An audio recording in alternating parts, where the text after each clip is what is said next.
Friends, एक पेड़ के नीचे एक आदमी खड़ा था। वो फूट फूट कर रोए जा रहा था। उसके हाथ में रस्सी थी और वो फंदा बना रहा था। पास ही पेड़ की डाल पर दो पक्षी बैठे हुए थे। वो उसे देख रहे थे। दोनों में से एक पक्षी ने उससे पूछा कि तुम क्यों रो रहे हो? तो उस आदमी ने रोते हुए भारी आवाज में कहा कि मेरे बच्चे कई दिनों से भूखे हैं और घर पर खाने के लिए भी कुछ नहीं है। अब जीने की हिम्मत नहीं है। ये सुन के उन दोनों पक्षी ने कुछ नहीं कहा, वो चुप रहे। कुछ देर बाद दोनों पक्षी में से एक पक्षी ने अपना एक पर निकाला और नीचे फेंक दिया। जैसे ही वो पर जमीन पर गिरा तो वो सोने का बन गया। उस पक्षी ने उस आदमी से कहा कि जाओ, इसे ले जाओ, बेच दो और अपने बच्चों को खाना खिलाओ, और जब भी जरूरत हो तो दोबारा आ जाना। उस आदमी की आंखों में आंसू की जगह एक उम्मीद आ गई। वो उस पर को लेकर वहां से चला गया। धीरे धीरे उनके हालात सुधरने लगे।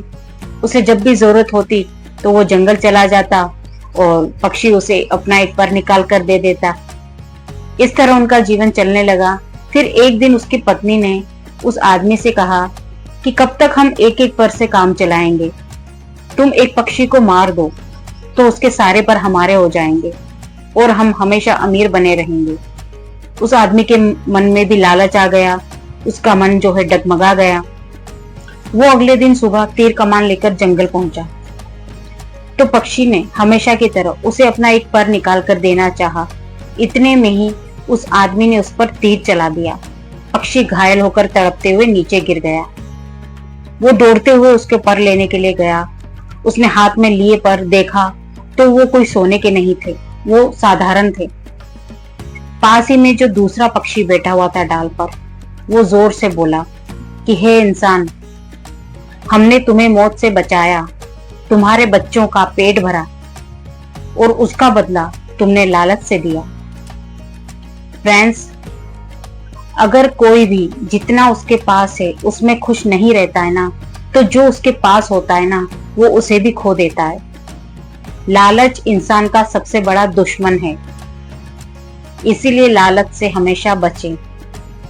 एक लालची इंसान कभी भी सुख और शांति में नहीं रह सकता। वो हमेशा परेशान ही रहेगा कि कहां से लूं, क्या लूं, कैसे करूं। जब किसी जरूरतमंद की मदद करते हैं ना तो वो उससे और चाहने लगता है कि वो उसे और देगा और मदद करे। बार बार मदद, मतलब ज्यादा चाहने की कोशिश करता है। तो इस चक्कर में उसके पास जो उसको जो मिलता है ना, जो होता है ना, वो उसको भी खो देता है।